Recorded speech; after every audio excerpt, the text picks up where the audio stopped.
All right, recording started. I think we're not going to have any meeting for the next 2 weeks. We already decided. So, John, I think you have the only topic maybe, and kids maybe have another topic. So let's get yours first. Yeah, I wanted to talk about this PR that I linked on the docs. This is it's a tricky situation. Basically, in all of ambient, the control plane is written on this library KRT. I think most people here are probably familiar with it.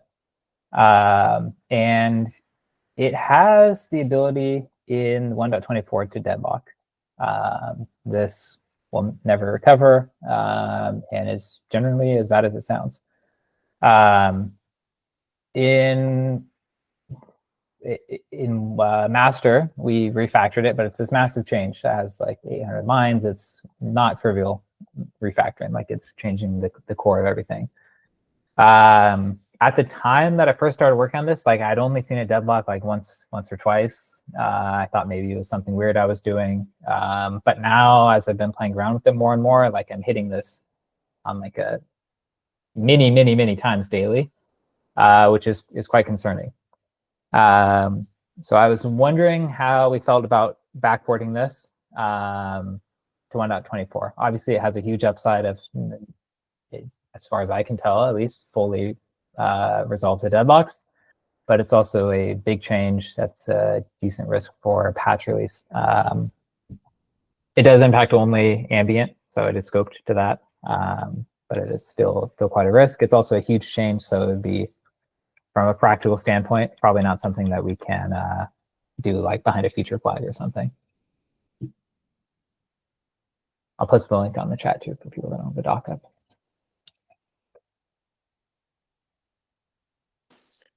No, I have not had a user-reported issue related to it, Ben. I have triggered it myself quite a few times. I've been unable, for whatever reason, to reproduce it in a pure unit test. I was able to reproduce it in a Go test that connected to my cluster. I don't know why. It's obviously like a timing thing. So using the fake clients probably just shifts the timing a bit. That makes it not happen as often, or I just haven't had like the correct setup of exactly the objects that is needed to trigger it.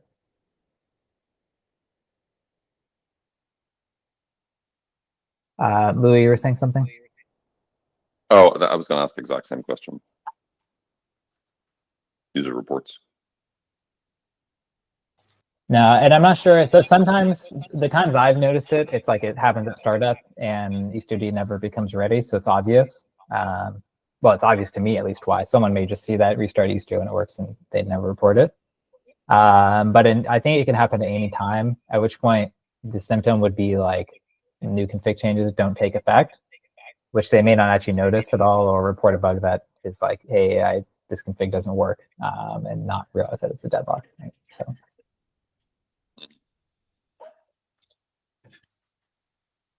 So user might be hitting it and we don't know, and they can recover after restart?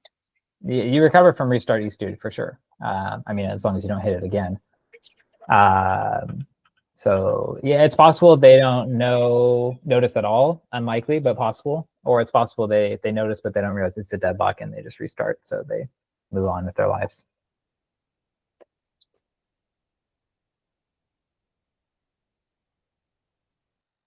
Do we have any indication how common or how likely this deadlock is to be hit? It depends. So I've had it. So I had it like reproducible, and I can share how I did it. And so I was able to run it just like thousands of times in parallel and test it. And I was getting it every like 50 times with some config, and then I would go and make a tweak that seemed random, and all of a sudden it was now once every 10,000 times, for example. So at many points, I was like, I thought I fixed the problem by changing something. And then I realized it was just like changing the timing slightly and making it not trigger. So it's very sensitive on timing and the order of operations. But in I've hit it just in normal operations just from development. I hit it routinely, like multiple times a day.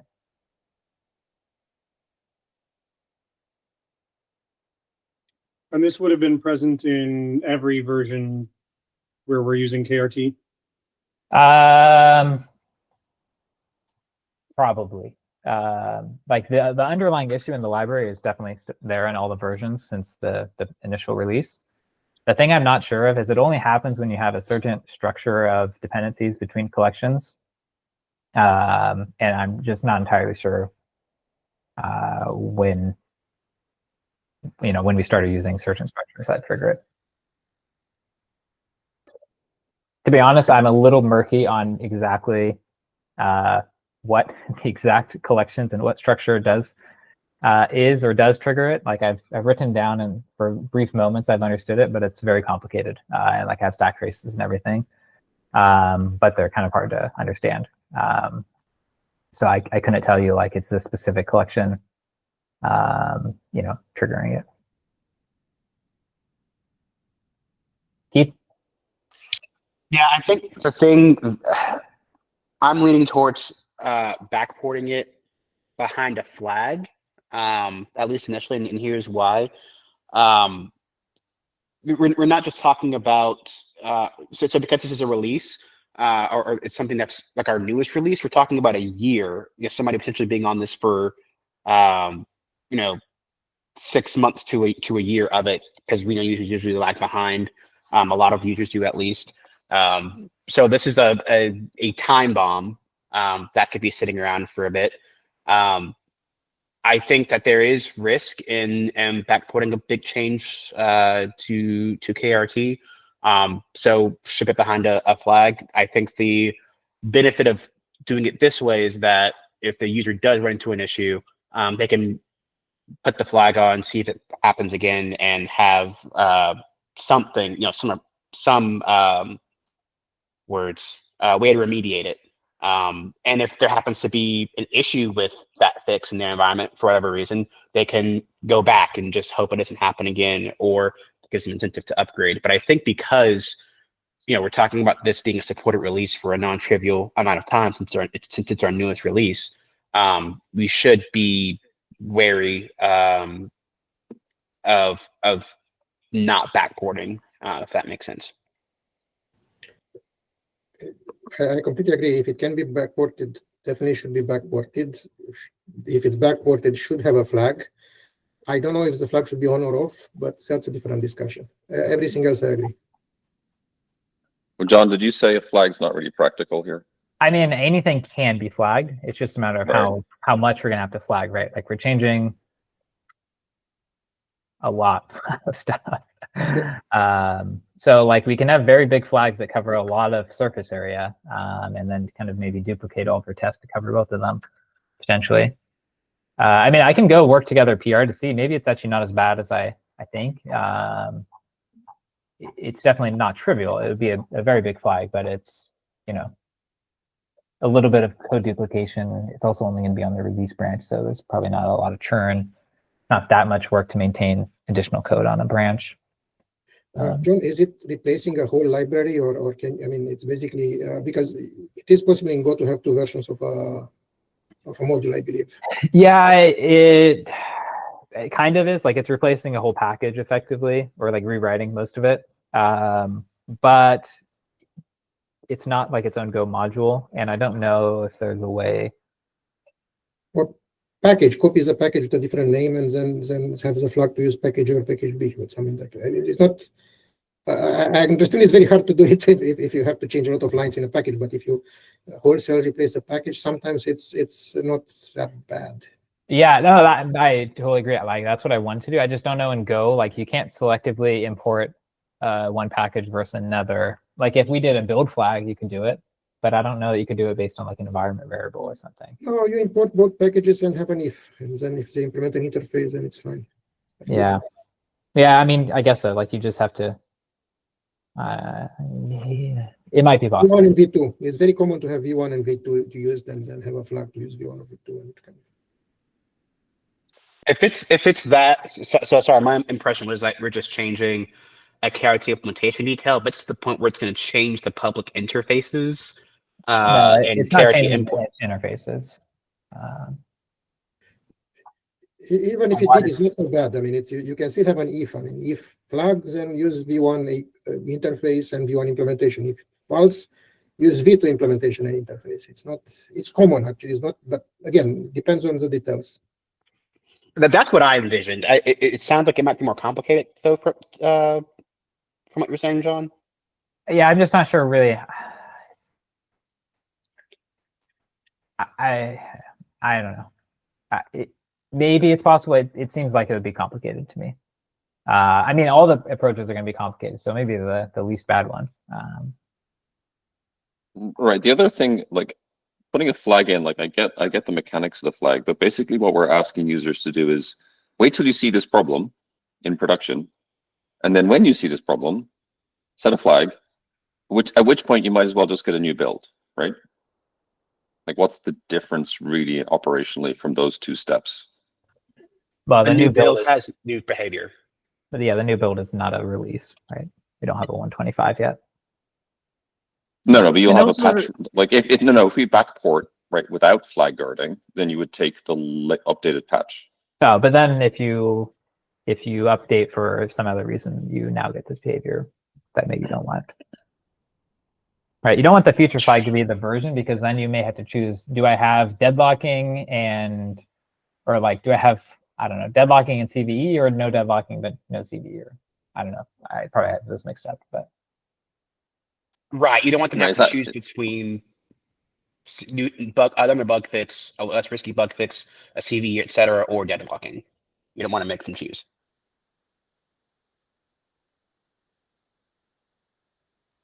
I mean, is it really that problematic?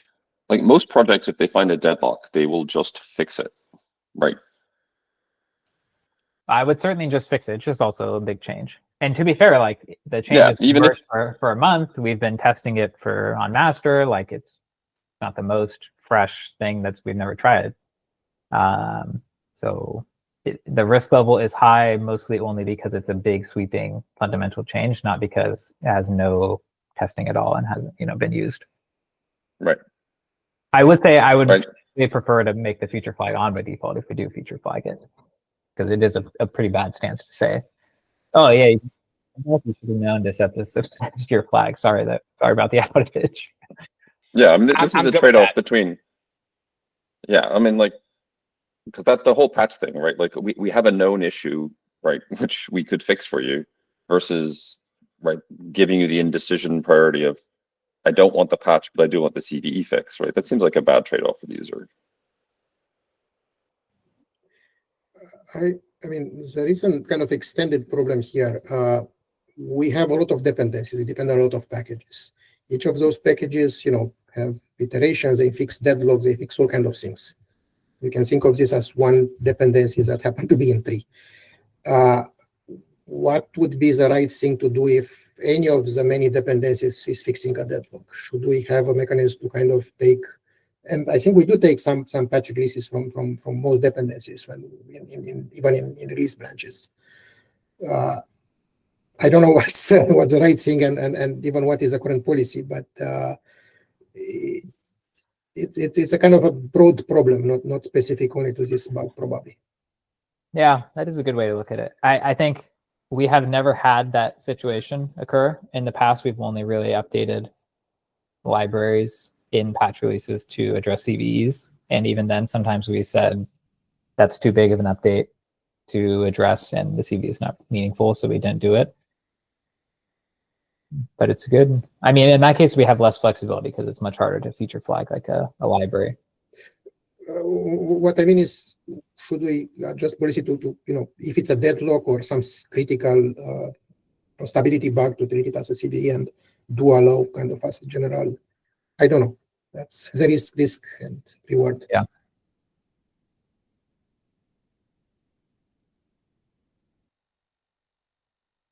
The other option is if a user hit it, we backport and just enable it. I am 100% sure that a user is going to hit it. I've hit it. I am a user. I've hit it 100 times today. So while no one has reported on GitHub yet, I don't take too much stock in that.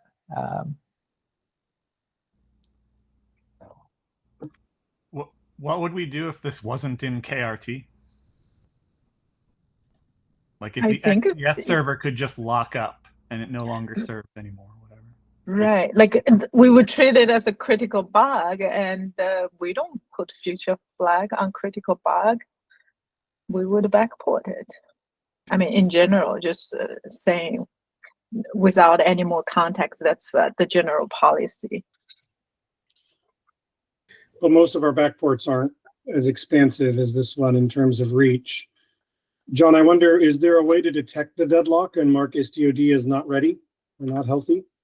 So if it occurs at startup, which for whatever it at least appears to occur more often at startup, probably because that's when everything's being processed at once, and things processing concurrently is what causes the issue. Istio D already won't start up because it will fail to sync. Today, we don't have a liveness probe, so Istio won't kill itself if it can't start up for some time. If the deadlock happens after the initial startup, we don't have a way to detect it. In theory, we could go and put something like, if I've tried to acquire this lock for a minute and I haven't, then panic or something.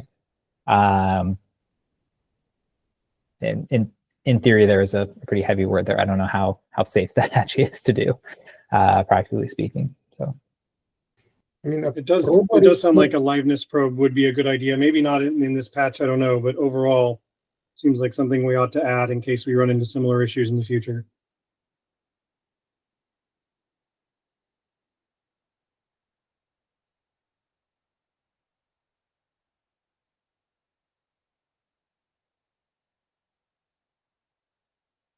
yeah, the main fear with Put that on the liveness probe- roadmap. Yeah, I would maybe say Yeah. a startup probe, not a liveness probe. The difference being that startup only happens if you fail to get ready. I've always been very worried about liveness probes, given that they have the potential to just make your cluster have an outage. And it actually wouldn't really help in this case at all, unless we made the liveness probe somehow detect deadlocks. We have to come up with some mechanism. Sorry, they have a potential to bring the cluster down?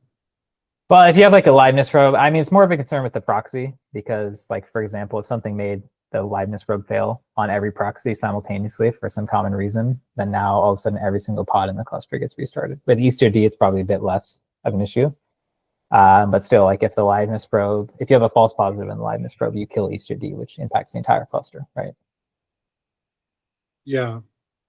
I mean, but the impact in that case is just higher latency on config delivery, whereas the impact of a deadlock in our config delivery mechanism is that there is no config delivery, right? Yeah, but the liveness probe can't actually detect the deadlock, so. Okay, so we don't know when the deadlock has happened. You're just kind of observing that in the logs. Well, I know because it's blocking. When I observe it, it's happening at startup.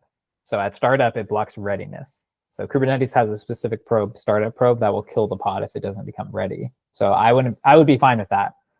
I'm just worried about liveness probe, which runs it all throughout the entire pod lifecycle. And at least in our current usage of what it would probe, it's not probing anything valuable anyways. John, would the change to just detect deadlock in general be smaller and backportable? Like in this one specific lock, basically. Maybe in general, I mean, to verify that again, I don't know, the delivery and pretty much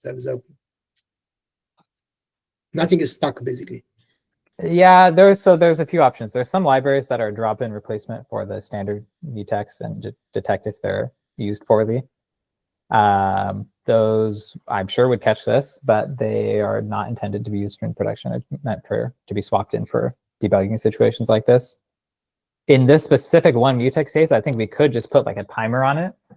But then what do we do? The only thing we can really do is panic, I think. I thought a lot about this because I was like, can we just wait like a minute and then like do it unlocked or something, or skip the event? And I couldn't come up with a way that we could safely do anything other than just crash. Which is better than deadlock for sure, but it's also Crash is always better than deadlock. And oh yeah, no, it is. Yeah, I mean, the question is not necessarily on this mutex in particular, but at the XDS level, at top level, can Istio detect that no configuration was pushed or kind of a high level, because that will protect against of other deadlocks that we don't know about.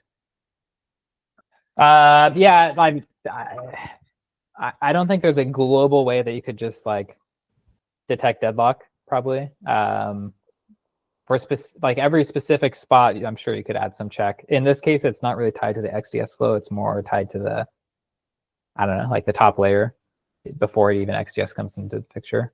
So like the XDS clients would be totally fine. They just won't get new updates coming in from Kubernetes.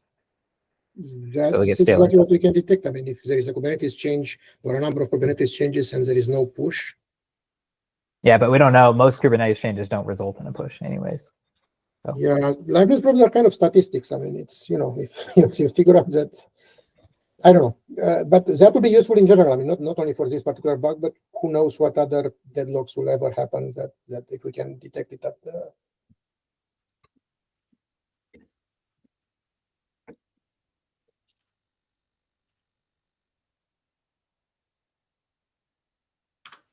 Yeah. Oh, sorry, I didn't mean to hit that heart button. But yeah, like I agree. I would love to do some more follow up. I don't have any concrete ideas. Can I ask a simple question? The impact, let's say if we backput this, if we enable it by default, this is going to only impact user running in ambient mode. Is that correct?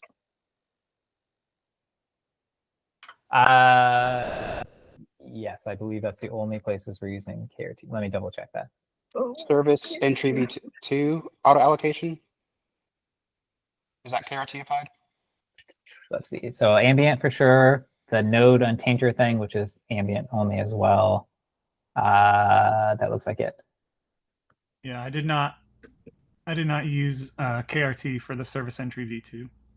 It's Yeah. sort of a one in, one out type thing that doesn't have a lot of dependencies. Yeah, the reason I'm asking is we probably don't have a lot of user running in ambient in production anyway. So the impact might be much smaller than Keith and Carsten, you guys had envisioned. If we're thinking this is just for people running ambient. Yeah, like the population size just shrunk drastically. Yeah. And I think the risk is mitigated for me enough to just backport. Because the other option that they do have is they can revert to an older image where the dat lock exists, but just is less frequent if there's a major issue with the implementation, and they can just wait for the next patch. Yeah, and we have a CD today, so hopefully we have a while without CDs. This will be after it, obviously. No one would publish a CD over the holidays, so we have some breathing room. How about I put together a PR that looks at what it would look like with the feature flag, and we see how complicated it is. If it's feasible to do it, we feature flag it, and if we decide it's too complicated, we just backport with no feature flag. Regardless, if we have the flag, we'll turn it on by default. Thoughts? I would be okay to just backport without flag. I think if it's just ambient, I'm Yeah, I was thinking if it's just ambient, John, we would save your time to explore the feature flag. Especially you said feature flag comes with its own risk and complexity. Yeah, I'm not worried about the time. I'm more worried about the risk. It's actually, at some point, the flag becomes more risk than what it protects, right? So. But if you save the time, maybe you can use it to detect to have kind of the liveness probe. So. Yeah, I'm with Carsten actually. I would skip the flag, but if we can do a general purpose decent liveness, then that would be much more useful in the long run. Okay, we'll look into that. I actually like, aside from like real detection in the real case, the deadlock detection library, I've used it. I've run it in ambient before actually in our unit test didn't catch it, but our unit test didn't catch this one. But I've run like my real big cluster on with ambient with like the race detector, for example, and it caught some races we had that unit test in it. I'll try at least as a one-off the deadlock detector and see if it catches anything else. We should also try and do more stuff that's not just a one-off test, but that maybe will get us some info as well.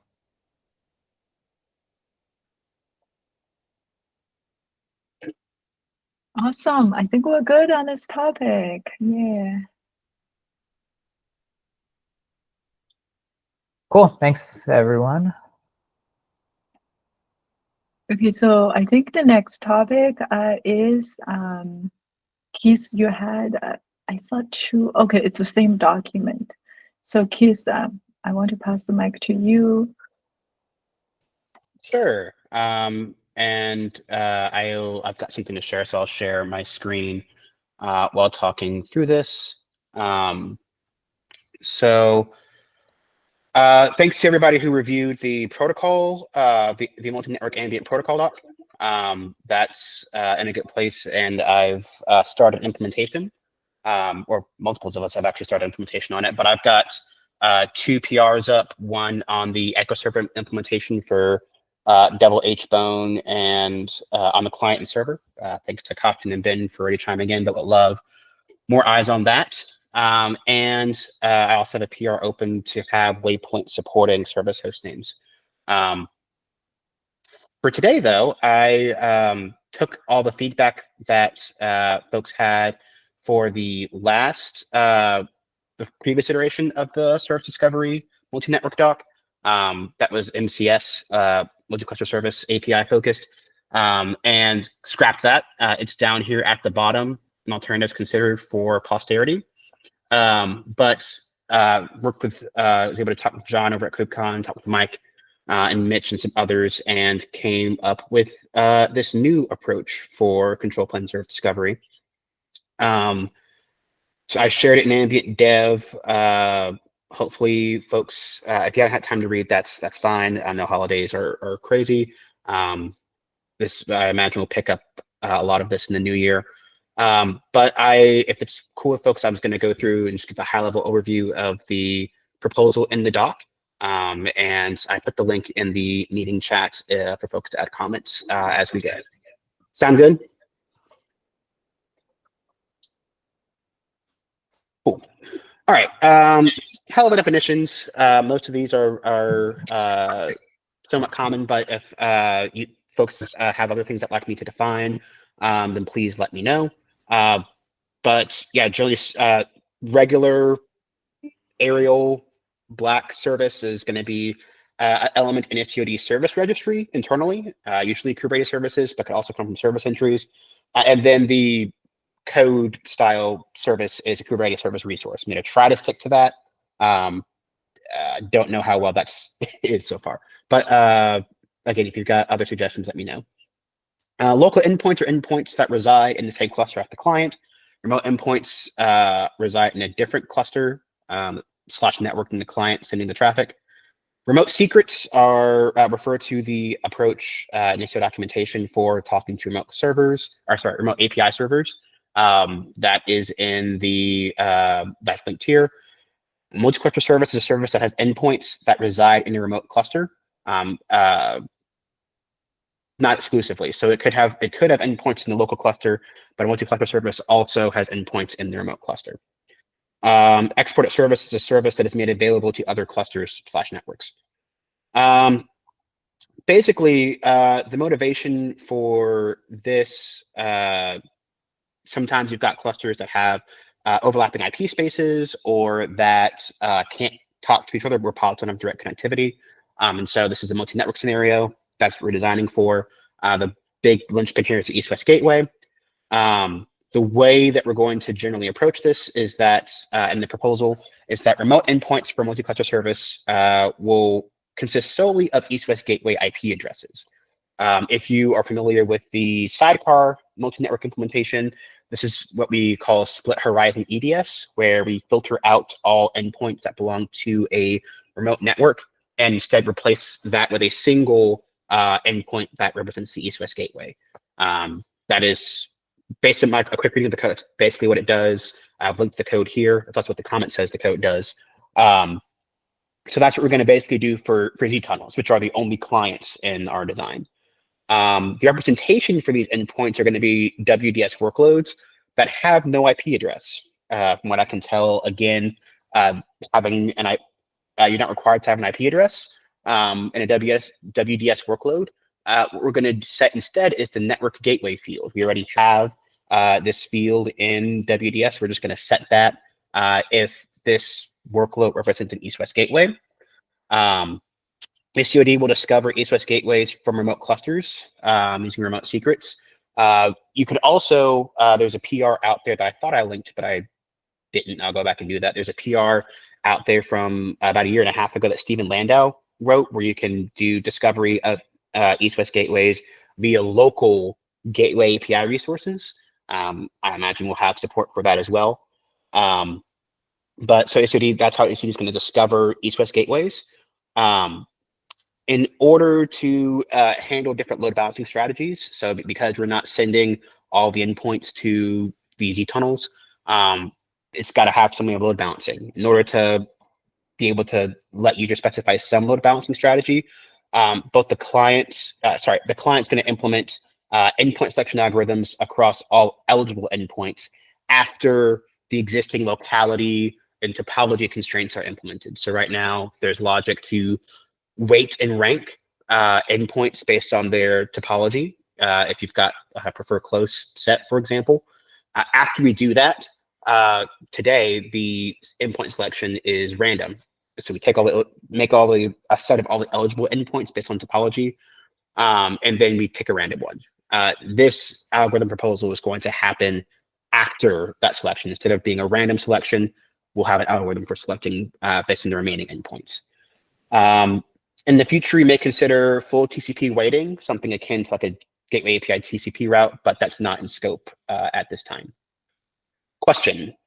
Yeah, I read this proposal. I didn't really get why we need the load balancing algorithms and how they relate to multi-network. I mean, I can imagine why you would want a load balancing algorithm. Don't get me wrong. Like, obviously, Istio sidecars have a few algorithms you can use. I just don't get what the correlation between multi-network is, and then suddenly we need a load balancing algorithm, and why we want the load balancing algorithms that are presented in the doc.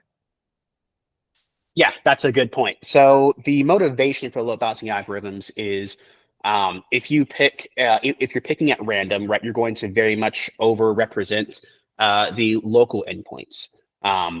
That is generally desirable by most users. Like, you're going to typically want to route to local endpoints first, and you fail over if that set of local endpoints becomes constrained because you're not healthy or for some reason, right? But that's not necessarily desirable. You might want to send, maybe you're in this fully active setup and you figured out how to do that at scale. Maybe you're completely stateless and you want to be able to do that. Well, maybe, and so you're going to want to like evenly weight your singular endpoint with your network gateway as weight that equally with the 20 local endpoints that you might have. So that's the motivation, at least, for having custom load balancing algorithms. Yeah, I mean, that's the part I don't get is that's not something we offer today, and I just can't, in my mind, I can't imagine the use case for that. Why would I want to do a round robin across networks? Because it's a more accurate round robin. So like the idea, I'm not super married to any particular algorithm or the idea in general, but I imagine being a user who is, like I said, running completely active or wants to have some indication that they're running in a multi-network scenario. You don't really get that today. You don't really get that today because, like I said, that singular east-west gateway is going to be underrepresented. The idea is just to provide regular round robin, taking into account networks. Yeah, I guess maybe it brings to an even deeper concern is that I just like, why don't we just do what we do today with sidecars, where we don't stick one endpoint, we stick we scale the gateway based on the number of endpoints behind it. Basically, my answer to like almost everything in this doc, well, a lot of them already apply, but is, do we need to do something different, or can we just do the same thing as we do today with sidecars? So what do you mean by scale the gateway? Because like I would be okay with assigning like an opaque weight to each of the gateways or something like that could initially in a naive implementation be representing the number of number of endpoints behind it. But as long as that is opaque. Like it's a weight number rather than an endpoint count, because that lets us do more advanced things with it later potentially. So I can describe how it works in sidecars. Is that, let's say I have two pods local and 2 pods remote. We go and discover all of the endpoints, and we join them together. So we end up with 4 endpoints. Then when we go to send EDS, we look at 2 of them and say, okay, those are local, just send them as is, 1 endpoint each. And then we go, hey, these 2 endpoints are in network foo. I'm going to create 1 endpoint for foo. I had 2 endpoints there, so I'm going to set the weight to 2. And we send that off to Envoy. So logically, if you send, 8 requests, each one's going to get 2 apiece. I mean, more or less. Technically, it's not quite that, but so the end result that I would want to accomplish would be effectively the same as that. It's the implementation details of how you build that up without needing to actually reach out and have visibility into all of the endpoints in network cluster that I would like to. Yeah, it's actually interesting because part of why I care about the end result is because I care about the implementation details of getting there being. So we're talking about multi-network today, but the Istio multi-cluster has single network and multi-network support, and I think they're both important. And if we go and hyper-specialize our implementation only to multi-network, then once we go and say single network ambient design doc, we're going to say, shit, we did all this work and none of it applies. We have to have 2 completely different code paths or rewrite everything. Whereas if you do the other approach, like what we do with sidecars, is the multi-network aspect is kind of like this last mile thing. And so there's a common core between both code paths. I think from a pragmatic standpoint, regardless of the code, you're still going to need to read all this stuff in the remote anyways. It's just a matter of how early on you discard it. I think. I mean, obviously, we don't go too deep into the nitty-gritty details of the flow of all the data, but it's not like you can just get. It's in some of the comments. It's not like you can not read these things on the remote side.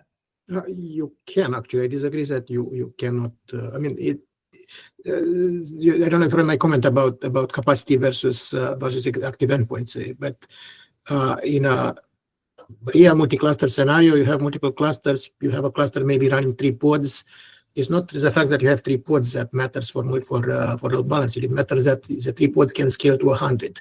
So you probably do want to have some configurations that say, hey, cluster A has capacity for 100 pods, cluster B has capacity for 1,000 pods, and then split traffic based on that and rely on autoscaler to work.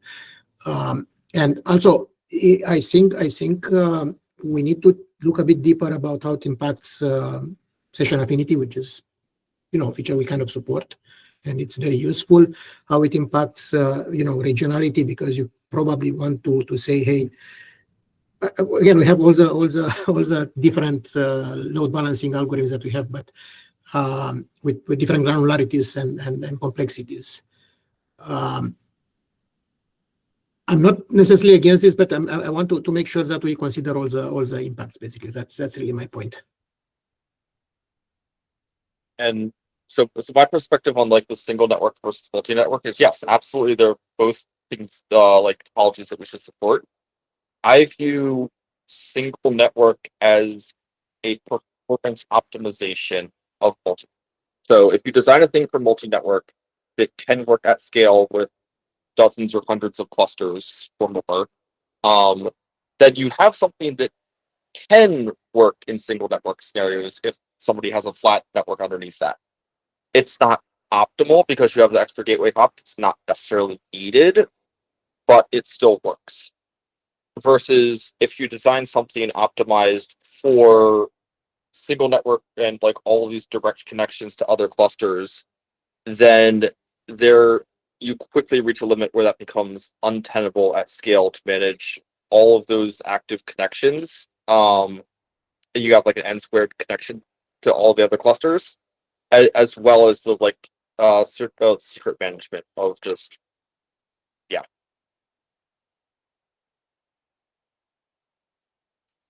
Mitch? Does that? Sorry, Mitch was first. Well, I don't know, Mitch. Are you responding to Mike or?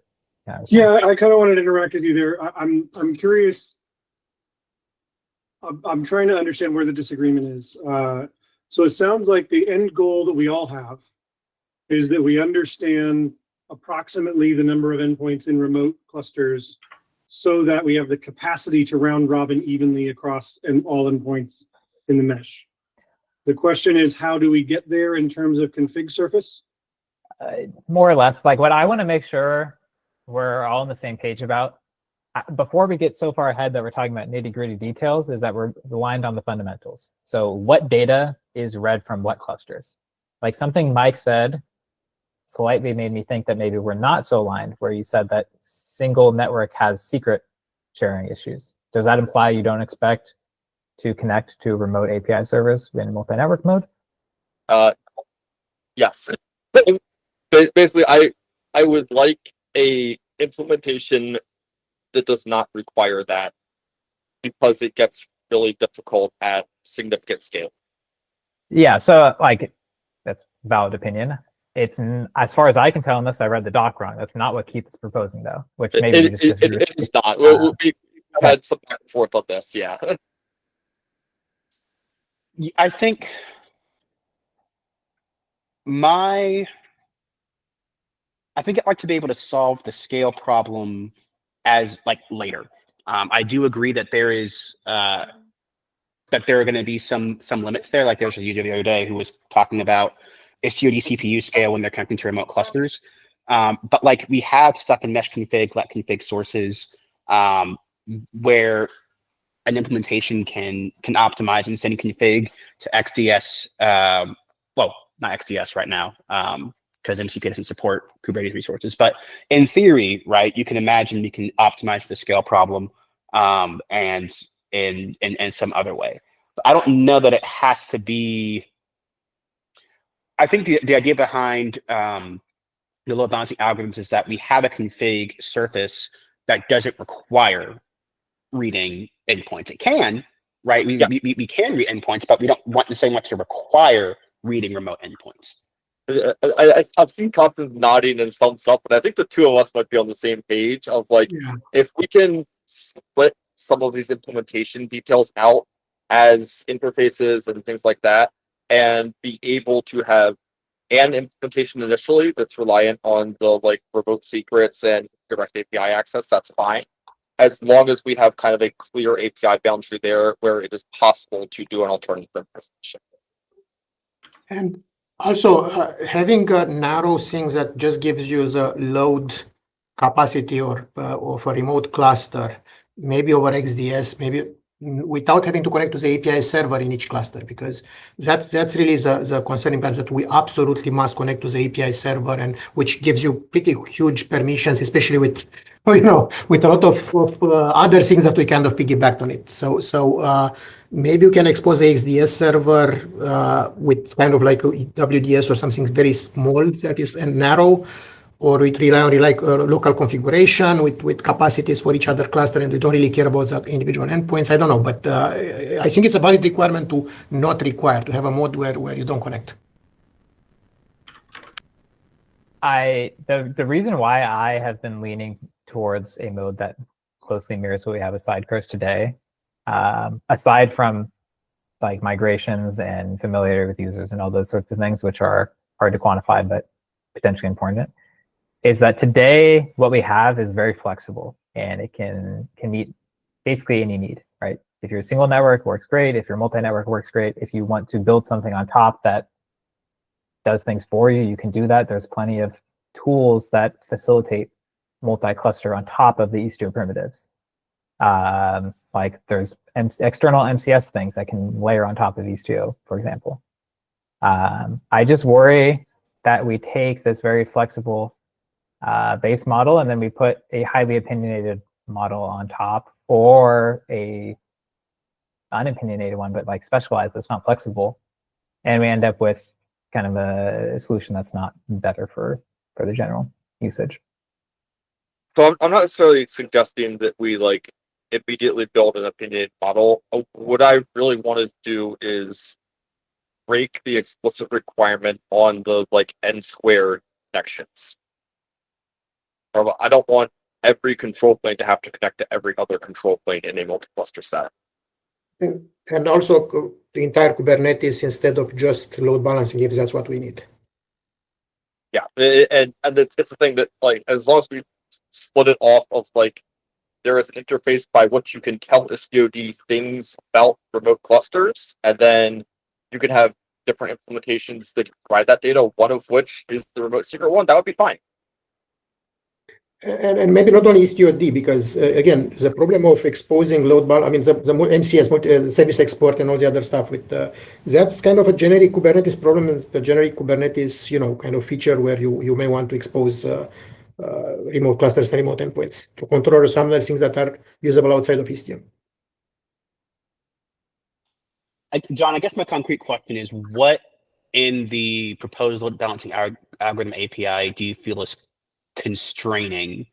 Because even like the network round robin, like the idea, what I tried to do is essentially have defaults that match the behavior from today, even if the implementation for endpoints is different. Where do you feel that is constraining for single network or something on top? I don't necessarily remember if there's something in the proposal that's concerning to me. I'd have to go double check. It's more that we all disagree on the very, very core fundamental pieces. And so talking about, details way down the pipeline is probably not useful until we get that alignment. So like my load balancing algorithm question was like a proxy for 3 levels up the stack of decisions to make. Fair. Mitch, go ahead. John, I think maybe we're a little bit closer than might be apparent in that this multi-network model, whereby we're only routing traffic to east-west gateway addresses, which are effectively Z-tunnel addresses, works perfectly well in a flat network or in a single network multi-cluster model. As long as you have some API by which to understand what services are offered in other clusters and approximately what weight or capacity those services have, we can fine tune exactly how that's defined. They can be routable in multi-network, they can be routable in single network. So at least the way I see it, we have a more consistent model here than we have in sidecar mode. Sure, I have no problem at all with the data plane and the Z-tunnel API and interfaces and stuff that we have. Like they were designed from day one to support flat network and multi-network, multi-cluster. That part's totally fine. All the concerns are about the control plane part, like the protocol part, which I guess was just the protocol technically, not the whole data plane. But I'm good on the data plane part too, for the most part. Maybe we need some small tweaks around like the specific endpoint selection, load balancing, whatever. But at least like 95% of it, totally on board with. Specifically, though, is like, how does the control plane function? That's, I think, the contentious part. So, John, sorry, finish. I'm just wondering, can you help me understand the delta? What is the function of the control plane that's concerning you here?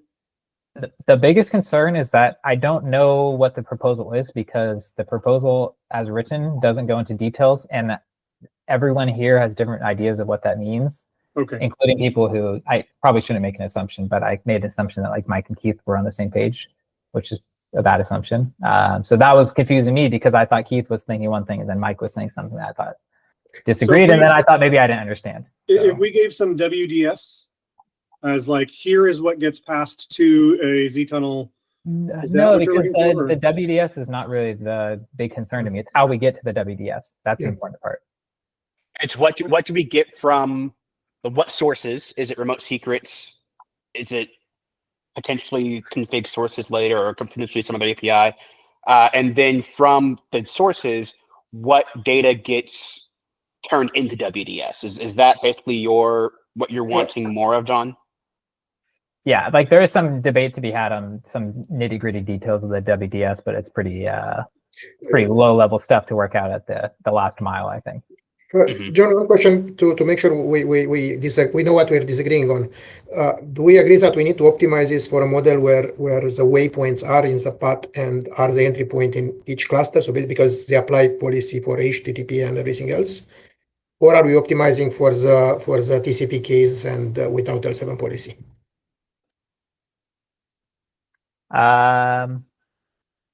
That's a good question. I don't know. I don't know what you mean. Like, do you mean that waypoint is now the east-west gateway effectively, and you go directly to it? Something like so you need something that applies L7 policy of the destination cluster if you have multi-cluster or multi-network, and that's what can be a waypoint, can be an east-west gateway, can be something that is kind of in front of the pods and does a second layer of load balancing, because I don't know if we want to.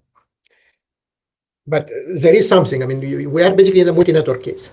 So, Costin, you may have missed this, but that's already encoded in our already approved multi-cluster data plane document. We can link to it. It's not a waypoint acting as east-west gateway in that document necessarily, but the idea that you terminate to some subset of that cluster, a known subset, maybe on the order of number of nodes in the cluster, and then the request is reload balanced and re-H-boned after that. So you have double H-bone encapsulation for all multi-cluster traffic. That's already been kind of covered. And John, I think to get to your discussion about the specificity, that's fair. I think we can come back and add some specificity here in terms of what a control plane connects to and how it gets to know that, and potentially even implement that in an abstract way, such that, if Costin has a great way of doing multi-cluster service discovery, he can plug that in lieu of connecting to every other control plane in the cluster, etc. Does that satisfy, does that sound like a plan of action for everyone? So Mitch, let me confirm, the thing you described is doing its own round of load balancing, or it relies on the client doing the load balancing? Because that was my point, that if you have a waypoint, east-west, whatever you call it, in the destination cluster, it has very accurate, up-to-date information about the load, and may start more. That's exactly what we do. Yeah, that's exactly what's in the design doc. So then that's pretty much what we are doing, and there is no why do we need something else? Basically, that's. I think John's question is, what does a control plane know, and how does it know it? And we can make that more clear. Capacity, because the capacity of the waypoint is different than the capacity of the pods, and it's kind of something that needs to be configured along with the waypoint, like we do today. I'll say, we're 5 minutes over. Mostly what I'm trying to do is ensure that over the next 3 weeks, when we're not meeting, that Keith and Mike and I have action items that we can act on that will get us closer to consensus in the new year. Is really, we can't land the plane today in terms of design for sure. Right. Agreed. Yeah, I think honestly, I thought that the data sources and munging was the non-controversial part. But I can see how it has downstream, I guess in envelope parlance, it'll be upstream impact on the types of APIs we design, because like we mentioned earlier, I don't want the WDS to, like maybe we don't have something in WDS because we assume we get that from endpoints in a remote cluster. So maybe we need to John's point, we need to maybe have that conversation about what we can assume is coming from a remote cluster or not, and then kind of work our way through there. Does that sound about right to everybody? Yeah, I think that sounds good. Okay. All right. Should we call this wrap? Good discussion. So action item from non-author should be review the doc and comment on it. Yes, please. I think this is our last meeting of the community. So thanks everybody. Happy holidays. See you next year. See ya. Bye, y'all. See you folks. Bye, everyone. Thank you.